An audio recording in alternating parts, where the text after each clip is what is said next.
Flirt అని చెప్తుంది ఎవరు అదే ఆలోచన. నీతో కాకుండా ఎవరితో మాట్లాడాలి? యష్మితో ఫ్లర్ట్ చేస్తాను. యష్మితో నేను అసలు సరిగానే మాట్లాడలేదు. ఫ్లోట్ ఏం చేస్తాను అడుగు.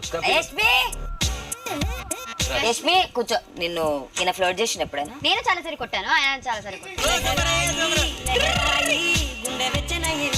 నువ్వు యష్మితో చేసేది కూడా నా దృష్టిలో అది ఫ్లర్టింగ్ ఎలా? నేను సీతక్క తప్ప ఎవరికి పాటలేలా? అయితే నువ్వు హ్యాపీ కదా, చేసుకోండి మీరు. ఏమైతుందిరా నీకు యష్మికి? ఎందుకని అడుగుతున్నారు? నీకు ఇష్టం అంట కదా అంటే.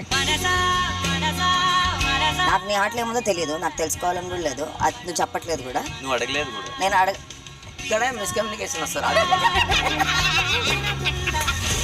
రేషన్ గెలవడానికి బిగ్ బాస్ ఇస్తున్న రెండవ ఛాలెంజ్, నత్తలా సాగకు, ఒక్కటి వదలకు.